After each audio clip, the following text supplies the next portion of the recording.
우리는 약속이 너무나 쉽게 깨지는 시대에 살고 있습니다. 사소한 약속은 사소해서 깨진다고 하지만 깨질 수 없는 약속 또한 깨지기도 합니다. 그래서 사람들은 맹세와 서약이라는 제도를 만들어냈죠. 이 약속은 깨서는 안 된다라는 생각에서 맹세하고 또 서약합니다. 맹세가 강할수록 사실 사람들이 약속을 쉽게 깬다는 증거이기도 합니다. 그런데 고대 근동의 구약 시대의 문화에서는 이 맹세와 서약보다 더 강화된 약속의 형태가 있었습니다.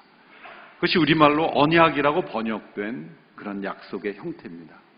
이 언약이라는 약속은 그것이 너무나 중요하기 때문에 생명을 담보로 해서 생명을 담보로 상호간에 헌신한 약속의 형태입니다. 구약 히브리어로 베리트라고 하는 번역되는 이 단어는 우리말로 언약이라고 번역이 되었죠. 혹은 또 어떤 번역에서는 계약, 또 어떤 곳에서는 그냥 약속 이렇게 번역되기도 했습니다만, 이 언약이라는 형태는 하나님께서 그 당시의 문화를 사용하셔서 하나님과 우리와 관계를 설명해 주시는 아주 중요한 성경의 주제입니다. 영어로는 covenant 이렇게 번역을 합니다만, 이 언약에 담긴 문화가 있습니다. 오늘날처럼 법과 제도가 발달되어 있지 않은 시대, 어떤 사법적인 조치, 행정적인 제도가 발달되지 않는 그 고대 근동에서 어떻게 보면 좀 무식하게, 어떻게 보면 단순하게 자신의 신실성을 증명하기 위해서 사람들은 생명을 담보로 내온 것이죠.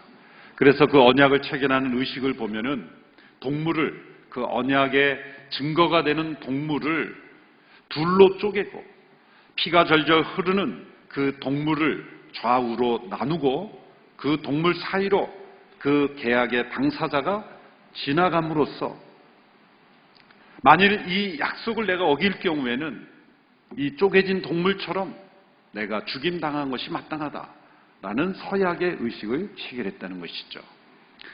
놀랍게도 하나님께서 아브라함을 부르시고 아브라함에게 언약을 주신 이후에 이러한 체결 의식이 나타납니다. 창세기 15장 10절에 보시면 아브라함이 모든 것을 여호와께 가져왔고 중간을 쪼개어 그 쪼갠 것을 서로 마주보게 놓았습니다. 그러나 새는 쪼개지 않았습니다. 창세기 15장 17절을 보면 해가 지고 어둠이 덮이자 연기나는 화로와 불붙은 횃불이 그 쪼갠 고기들 사이로 지나갔습니다. 여러분이 혹시 창세기 15장 읽다가 이게 도대체 무슨 상황인가라고 잘 이해되지 않는 구절들이죠. 이것은 당시의 사람들과 사람들 사이에 있었던 언약의 체결 의식을 하나님께서 아브라함에게 주신 언약, 그 언약을 내가 너와 언약을 맺던데 아브라함이 이해할 수 있는 그런 상황으로 타는 횃불, 하나님의 임재의 상징이 그 쪼갠 고기 사이로 지나갔다. 하나님께서 하나님의 생명을 걸고 내가 이 언약을 지키겠다라고 약속하신 것이죠. 성경은 옛 언약, 새 언약이죠.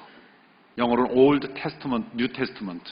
근데 사실은 이 구약의 베리트라는 단어를 헬라어로, 구약을 헬라어로 처음 번역할 때 가장 애먹었던 단어가 이 베리트라는 단어입니다. 왜냐하면 헬라 문화에는 그런 문화가 없기 때문이죠. 그런 의식, 그런 개념이 이제는 다 사라져버린 헬라 시대 문화에 이 단어를 어떻게 지킬 수 있을 것인가? 어떻게 번역할 수, 대응되는 단어가 없는 거예요. 그래서 디아데케라는 단어를 찾아냈는데 그것은 유언적 약속, 유산적 약속, 한 사람이 죽음으로 인해서 그 효과가 발휘되는 그런 약속이라는 단어, 그것이 영어의 테스터먼트로 번역이 된 것이죠. 그러나 사실은 이 언약, 베리트라고 하는 단어 속에 담긴 문화를 다 담아내지는 못합니다. 그래서 성경 자체가 Old Testament, New Testament 그렇게 돼 있지만 사실은 좀 아쉬운 번역인 것이죠. 사실 우리 성경으로 구약, 신약 하는 것이 훨씬 더 더 다가오는 그런 번역이라고 말할 수가 있습니다. 하나님께서 이런 언약이란 문화를 사용하셔서 그분의 백성들과의 관계를 설명하신 것은 인간을 창조하신 목적 자체가 인간을 언약적인 피조물로 창조하셨기 때문에 아담이 범죄한 것이 왜 우리와 무슨 관계가 있습니까? 좀 똑똑한 불신자는 그렇게 따져요. 아니 아담이 죄를 범했지 나는 그 열매 보지도 못했어. 내가 뭐 먹어보기라도 하고 죄를 졌다 그러면은 안 억울할 텐데 아담이 먹은 거 난 안 먹었습니다. 뭐라고 대답할까요? 두 가지죠. 실제로 우리는 아담 안에서 우리는 아담과 함께 범죄한 거예요. 그럼 뭐를 보면 아냐면 죄의 유전을 보면 알아요. 부모의 죄가 사실 자녀에게 유전되는 걸 보면 신기하지 않습니까? 좋은 습관도 유전되지만 나쁜 습관도 유전되지 않습니까? 아브라함이 거짓말한 거 이삭도 그대로 거짓말하죠. 이렇게 죄의 유전을 보면 거슬러 올라가면은 아담 안에 있는 죄가 우리 안에 실제로 DNA 속에 존재하는 거예요. 자녀의 허물과 연약함을 보고 막 야단치지만 가만히 보면 자기의 문제 아닙니까? 나는 이렇지만 너는 이지 말라 그러지 않으세요? 자녀들은 억울하죠. 왜 부모는 다 그래놓고 나는 왜 그러지 말라는 거예요. 이 죄의 유전을 보면 우리 아담 안에 두 번째는 아담이 하나님과 인간 사이 언약의 대표이기 때문에 대표의 원리예요. 아담이 범죄한 그 순간 아담 안에 태어난 모든 사람들은 정도의 차이는 있지만 다 죄인으로 태어나는 거죠. 언약의 대표이기 때문이에요. 하나님께서 우리 인간과 언약을 맺으신 것 자체가 하나님께는 엄청난 겸손이에요. 왜 그렇습니까? 하나님께는 언약이 필요하지 않습니다. 언약이라는 문화 자체가 약속을 너무나 쉽게 어기는 인간의 죄성이기 때문에 필요한 것 아닙니까? 왜 계약서를 씁니까? 왜 담보를 제공합니까? 왜 처벌을 경고합니까? 약속을 안 지키는 인간의 죄성 때문에 맹세가 필요하고 서약이 필요하고 계약이 필요하고 언약이 필요한 거예요. 하나님은 신실하신 분이기 때문에 언약하실 필요가 없는 분이에요. 온전히 신실하신 그분께 언약이라는 단어 자체는 어울리지 않는 거예요. 하나님은 언약하실 필요가 없으신 분이에요. 왜 그러나 인간에게 언약을 맺으셨습니까?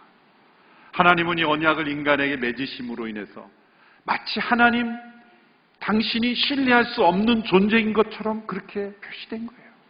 하나님이 언약을 맺으셨다는 것은 하나님이 신뢰할 수 없는 분처럼 여김을 받은 겁니다. 인간에게. 왜 그랬을까요? 왜 이렇게 낮아지셨을까요? 그 언약의 자신을 묶어버리신 거예요. 그 언약의 자신을 매여 있게 하신 거예요.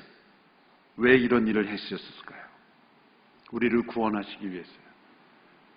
하나님께서 우리와 인간과 언약을 맺으시지 않으셨다면 인간이 하나님의 그 역사, 하나님의 구원을 따라올 수 있는 길이 없는 겁니다. 하나님이 그렇게 자신을 낮추셔서 인간과 언약을 맺으시고 그 언약을 지키시는 과정을 통해서 하나님이 인간을 구원하신 거예요. 인간이 구원받기 위해서는 두 가지 조건이 필요합니다. 첫째는 인간 스스로 죄로부터 벗어날 수 없기 때문에 인간이 구원받을 만한 모든 것을 다 하나님께서 이루셔야만 합니다.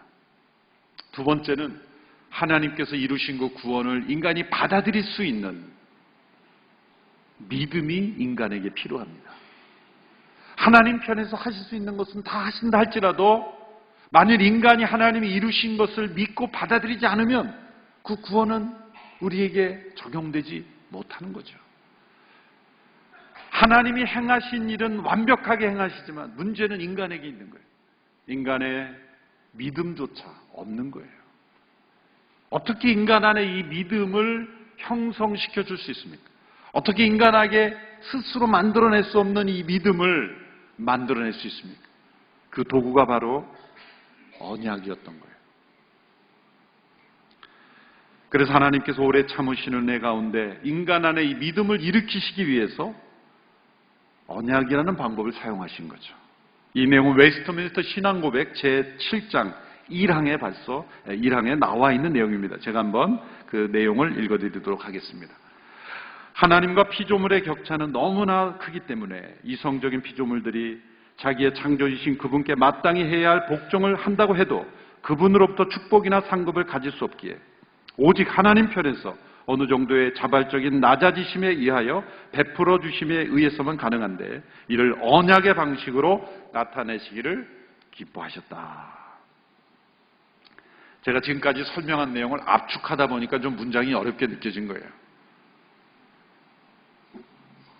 하나님께서 스스로 자신을 낮추셔서 인간과 언약을 맺으심을 통해서만 인간이 하나님의 구원을 온전히 경험할 수 있기 때문에 하나님께 자신을 낮추셨다는 거예요. 신학자 비치우스라는 분이 이 고백을 이렇게 해석했습니다. 하나님께서 인간과 언약을 맺으시는 순간 하나님은 자신을 마치 채무자로 만드시는 것과 같다. 하나님은 인간에게 어떤 빚을 지신 적이 없습니다. 그런데 이 언약을 맺으시는 순간 하나님께서는 만일 인간이 그 언약을 지키면 하나님도 반드시 지켜야 됩니다. 인간은 하나님께 요구할 권리를 가지게 되는 거예요. 인간에게 어떤 의무를 가지지 않으시는 분이 인간에게 대하여 마치 채무자가 된 빚을 진 것 같은 상태가 되어버리는 거예요. 인간이 하나님께 요구하는 것은 그 무엇이든지 그 언약 관계에서는 들어줄 수밖에 없는 채무자가 되어버리는 것이다. 하나님께서는 결코 인간에게 어떤 의무를 가지신 분이 아니고 인간은 결코 하나님께 그 무엇을 요구할 수 있는 존재가 아니죠. 그런데 하나님께서 인간과 언약을 맺어준 순간 하나님은 그 언약에 매이시게 되는 거예요. 그 언약 속에서 인간들이 하나님께 요구하는 모든 요구는 그 언약에 합당하다면 하나님은 들어주실 수밖에 없는 채무 관계가 되는 것이다. 기가 막힌 설명이죠. 하나님께서 이렇게 자신을 낮추셔서 우리에게 찾아오시는 거예요. 언약을 통해서 찾아오시는 거예요. 그래서 하나님이 행하신 일들을 믿고 신뢰할 수 있게 하는 거예요. 그리고 그 언약 속에서 우리가 하나님께 요구하는 모든 것을 들어주시고 응답하시고 하늘의 신령한 복을 우리에게 내려주시는 것을 기뻐하시는 것입니다. 그래서 이 언약은 언제나 보증의 의미가 있는 거예요. 이 언약을 따라 순종하며 행하면 하나님께서는 마치 빚진 자처럼 우리에게 그 모든 것을 응답하시는 하나님이 되시는 거예요. 그래서 성경이 언약으로 주어진 것 너무나 귀한 하나님의 축복이죠. 신명기의 하나님을 한마디로 표현하라면 언약의 하나님이다, 그렇게 소개할 수 있습니다. 신명기에서 계속해서 반복되어 나타나는 주제는 하나님만을 사랑하라, 마음과 힘과 너희 뜻을 다하여 하나님을 사랑하라고 요구하시죠. 그 명령의 근거는 무엇입니까? 하나님께서 이스라엘 백성들에게와 맺으신 언약 때문에입니다. 그 언약이 온전히 이루어지기 위해서는 너희는 나만을 사랑해야 된다. 하나님께서 그 언약의 요구 조건으로 요구하시는 것이죠. 오늘 본문 29장 1절의 말씀을 함께 읽어보겠습니다. 시작. 이것은 이스라엘과 호렙산에서 맺으신 언약 외에 여호와께서 모압에서 이스라엘 백성들과 맺으려고 모세에게 명령하신 언약의 말씀들입니다. 호렙산, 시내산이죠. 시내산에서 모세와 맺은 언약 외에 이제 광야 모압에서 추가적으로 언약의 말씀들을 주신다. 이것은 새로운 내용이 아닙니다. 전혀 다른 내용이 아닙니다. 보충하는 거죠. 하나님의 언약은 언제나 완전히 새로운 언약이 아닙니다. 동떨어진 언약이 아닙니다. 창조 때 아담과 맺으신 언약, 노아와 맺으신 언약, 이제 아브라함과 맺으신 언약, 그 언약이 다 연속성을 가지며 모세 시대의 모세에게를 통해 호렙산에서 주신 거예요. 그리고 그 언약을 이제 모압 평야에서 다시 보충하십니다. 그리고 그 언약을 다윗과 함께 하나님께서 언약을 또 맺으십니다. 그리고 그것이 예수 그리스도 안에서 새 언약까지 이루어지는 거예요. 이 모든 하나님의 언약들은 다양한 형태로 다양한 시대에 주어졌지만 목적은 변하지 않습니다. 그 목적은 동일합니다. 하나님께서 출애굽이라는 놀라운 기적을 보여주신 것도 사실 하나님의 언약을 믿게 하시기 위해서요. 2절, 3절의 말씀이 바로 그 내용이죠. 우리 같이 한번 읽어보겠습니다. 시작. 모세가 온 이스라엘 백성들을 불러서 말했습니다. 여호와께서 이집트 땅에서 바로에게 그의 모든 신하들에게 그의 온 땅에서 하신 모든 것을 너희의 눈으로 보았으니 이는 곧 너희 두 눈으로 똑똑히 본 큰 시험들과 이적들과 놀라운 기사리이다. 왜 이 출애굽의 놀라운 기적이 있어야만 했습니까? 아브라함과 맺은 언약 때문이에요. 하나님께서 아브라함을 불러서 너희 민족을 장대하게 하고 또 15장에 보면 4대 만에 다시 돌아오게 하리라. 하나님께서 아브라함과 맺으신 그 언약을 지키시기 위해서 출애굽의 놀라운 기적이 필요했던 거예요. 그러니까 출애굽 당시에 있었던 그 백성들은 그 기적만을 보니까 하나님을 신뢰하는 믿음이 이루어지지 않은 거예요.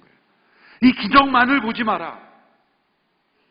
내가 너희 조상 아브라함과 이삭과 야곱과 맺은 언약을 기억하라. 하나님께서 모세를 통해 출애굽을 말씀하실 때도 내가 아브라함과 이삭과 야곱에게 하신 그 언약을 기억하노라 그러면서 시작하셨어요. 어떤 기적 자체로는 우리에게 참된 믿음을 가져다 주지 못합니다. 기적이 어떤 의미가 있는지, 그 기적이 하나님의 약속과 어떤 관계가 있는지를 깨달을 때만 우리가 하나님을 진정 신뢰하는 믿음으로 나아갈 수 있게 되는 거예요. 하나님의 약속과 상관없는 기적들은 오히려 우리를 혼란케 할 수 있는 거예요. 오히려 우리를 잘못된 신앙으로 빠지게 할 위험도 있는 거예요.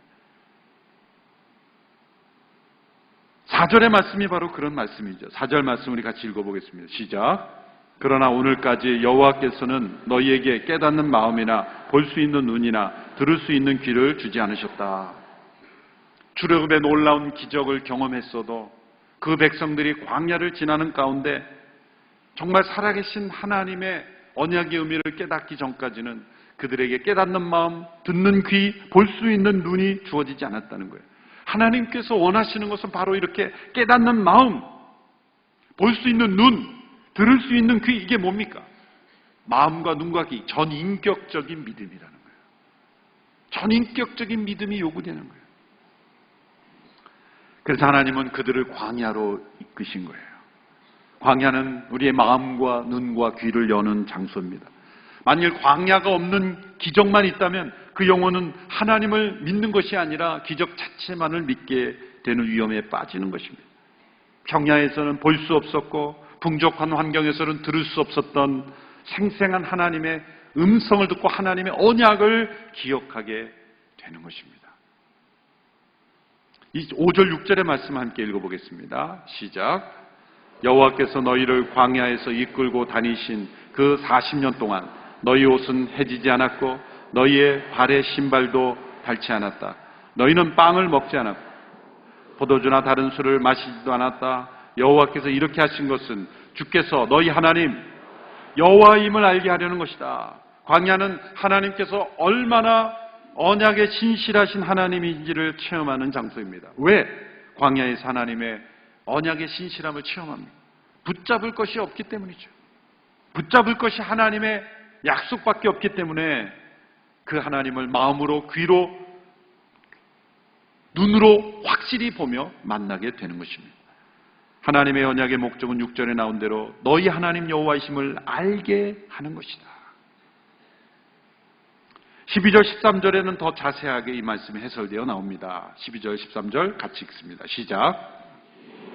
내 여호와 하나님의 언약에 참여하며 또 여호와 하나님께서 오늘 너와 함께 맺는 맹세에 참여해 내게 맹세하셨던 대로 또 내 조상 아브라함과 이삭과 야곱에게 맹세하셨던 대로 그분께서 오늘 너를 세워 백성으로 삼으시고 그분은 내 하나님이 되시려는 것이다. 아브라함과 이삭과 야곱에게 맹세, 이 맹세는 사실 언약이라고 번역하는 게 좋습니다. 언약하셨던 대로 그 목적은 변하지 않았어요. 아브라함, 이삭, 야곱, 모세, 이제 그 백성들에게 주신 모든 언약의 목적은 13절에 나온 대로 그들을 그분의 백성으로 삼으시고 그분이 그들의 하나님이 되시는 거예요. 이 목적을 향하여 계속해서 나아가시는 거예요. 문제는 그 언약의 백성들이 계속 실패하는 거예요. 그 마음이 완악하기에, 그 마음에 하나님을 향한 불순종의 DNA가 있기에 그 하나님의 언약을 따라 가지는 못하는 거예요. 아브라함도 사실 그랬어요. 이삭도 그랬고 야곱도 그랬어요. 모세 시대의 백성들도 그랬습니다. 하나님은 그러나 포기하지 않습니다. 이런 표현은 좀 어폐가 있을지 모르지만 이건 하나님의 자존심의 문제예요. 하나님이 시작하신 일이 인간의 반역으로 인해서 무너졌다면 하나님은 전능하신 하나님이 아니죠. 하나님의 능력의 문제가 되는 거예요. 하나님은 반드시 하나님이 창조하신 피조물 가운데를 통해서 영광 받으신 일을 포기하지 않았어요. 반드시 그 백성들을 변화시킵니다. 그래서 하나님은 새로운 형태의 언약을 보여주시는 거예요.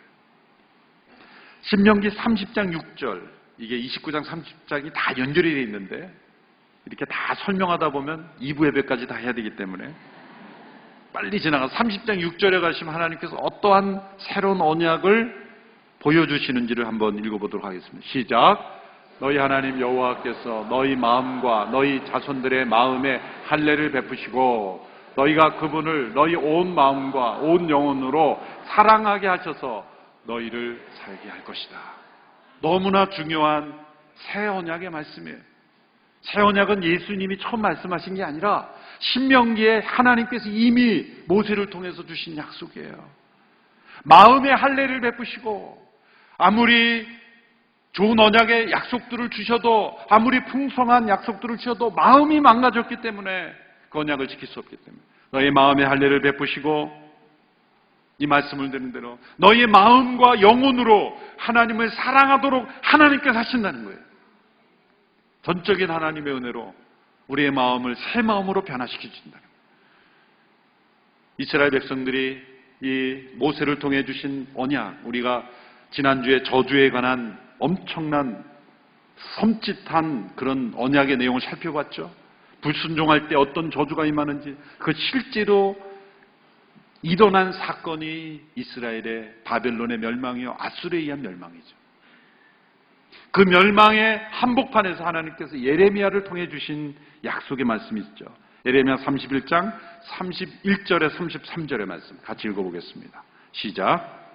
나의 말이다. 내가 이스라엘의 집과 유다의 집과 새 언약을 맺을 날들이 오고 있다. 이 언약은 그들의 조상들의 손을 붙잡고 이집트 땅에서 나오게 하던 날 내가 그들의 조상과 맺은 언약과는 같지 않다. 내가 그들의 남편이었음에도 그들은 내 언약을 깨뜨렸다. 여호와의 말이다. 여호와의 말이다. 이것이 내가 그날들 후에 이스라엘 집과 맺을 언약이다. 내가 그 율법을 그들의 생각 속에 넣어주고 그들의 마음 속에 기록할 것이다. 그래 나는 그들의 하나님이 되고 그들은 내 백성이 될 것이다. 성경이 너무나 중요한 말씀이에요. 하나님께서 창조의 이후로 맺어왔던 모든 언약과 다른 언약을 맺을 날이 오고 있다. 이 약속이 언제 주어졌어요? 예레미야 시대. 예레미야는 이스라엘 멸망의 시대. 이스라엘 멸망이라는 것은 언약의 실패함으로 그 언약의 저주가 역사 속에 임한 시대. 그 하나님은 멸망으로 끝내시는 하나님이 아니시죠. 내가 새 언약을 통해 너희들을 회복시킬 것이다. 너희들의 마음이 망가졌으니 너희의 마음을 새 마음으로 바꿔줄 것이다. 너희의 생각 속에 율법을 넣어주고 너희의 마음에 그 율법을 기록함으로써 행하지 않을 수 없게 만들어줄 것이다. 온전한 은혜의 약속이죠. 예레미야 24장 7절에도 이 약속을 주십니다. 같이 읽어볼까요? 시작. 내가 그들에게 나를 아는 마음을 주어 내가 여호와임을 알게 할 것이다. 그들은 내 백성이 될 것이고 나는 그들의 하나님이 될 것이다. 이는 그들이 그들의 온전한 마음으로 내게 돌아올 것이기 때문이에요. 오늘 우리가 성찬을 나눌 때 예수님께서 잔을 들어 말씀하셨습니다. 이 잔은 내 피로 세운 새 언약이다. 예수님께서 왜 피 흘리셔야 하면 됐습니까? 모든 언약의 저주를 예수님께서 피 흘리심으로 담당하셨다는 거예요. 왜 피가 필요합니까? 언약이 요구하는 것은 생명이기 때문이에요. 생명을 내건 약속이라고 하지 않았습니다. 그 언약의 저주를 예수님이 담당하시고 그리고 하나님께서 우리에게 약속하신 새 언약은 누구든지 예수 그리스도의 피와 그분의 희생을 의지하고 성령으로 새롭게 된 백성들은 새 언약의 백성이므로 하나님을 마음과 영혼과 힘을 다해 사랑하게 될 것이다. 새 마음을 우리에게 이식해 주시는 거예요. 세상의 의술로는 장기 이식밖에 못해요. 마음의 이식은 하나님 의사이신 하나님만 하실 수 있는 거예요. 우리에게 새 마음을 이식해 주시는 거예요. 나에게 없던 마음, 옛 마음은 십자가에 제거되고 옛사람과 함께 제거되고 예수님의 십자가 앞에서 제거되고 새 마음을 우리에게 이식해 주심으로 이제 새 언약의 축복을 누릴 수 있게 된 거예요. 그래서 우리는 하나님 앞에 요구할 수 있는 권리가 있는 거예요. 죽어 마땅한 자들이 뭘 요구해요? 아니에요. 우리는 새 언약 가운데 있다면 그리스도의 십자가의 은혜를 의지하고 성령 안에 있다면 우리는 하나님께 언약 속에 요구할 수 있어요. 이것이 예수님의 이 말씀이 너희가 내 안에 거하고 내 말이 너희 안에 거하면 무엇인지 원하는 대로 구하라. 그리하면 주시리라. 신명기 29장 9절의 말씀 이렇게 돼 있죠. 이 언약의 말씀들을 지켜 행하라. 그리하면 너희가 하는 모든 일이 잘 될 것이다. 이 말씀은 내가 원하는 모든 것을 얻어낼 수 있다는 말이 아니죠. 하나님의 다스림 가운데 있기 때문에 그분의 뜻이 이루어질 것이다. 새 언약의 백성으로 그 마음이 새롭게 된 하나님의 백성들은 하나님의 통치가 나타난다는 거예요. 이 고별 연설에서 놀라운 우리의 모습을 내다보고 있는 거예요. 신명기는 과거를 통해 지금 미래를 내다보고 우리의 삶도 지금 내다보고 있습니다. 하나님과의 언약 속에서 우리와 관계하신 그 하나님의 사랑과 은혜 속에서 그분의 말씀 앞에 언약에 순종하는 자들에게는 구원과 복을 누리게 하신다는 거예요. 우리는 그 하나님과의 새 언약의 관계 속에 있는 거예요. 십자가와 성령의 그 관계 속에 우리는 하나님의 언약 백성으로 살도록 부르심을 받은 사람들입니다. 그 언약 가운데 충성스럽게 그 언약이 요구하시는 게 뭐예요? 너의 마음을 다해 하나님을 사랑하라. 예수 그리스도를 높이라. 그분의 명령에 순종하라. 그러면 너희가 잘 될 것이다. 이 땅에서의 하나님의 뜻이 이루어지는 복된 언약의 축복을 누리는 우리 모두가 되기를 축원합니다. 기도하겠습니다. 우리에게 새 언약의 은혜와 축복을 허락하신 것을 감사합니다. 언약으로 우리에게 찾아오셔서 우리를 구원하시고 우리를 새롭게 하시고 새 언약에 말할 수 없는 축복을 주신 은혜를 감사합니다. 새 언약의 백성 되게 하셨으니 그 백성으로 살게 하여 주시옵소서. 그 언약의 말씀을 지켜 행하게 하여 주시옵소서. 예수님의 이름으로 기도합나이다. 아멘. 다 같이 자리에 일어나셔서 함께 봉헌 찬양 드리겠습니다.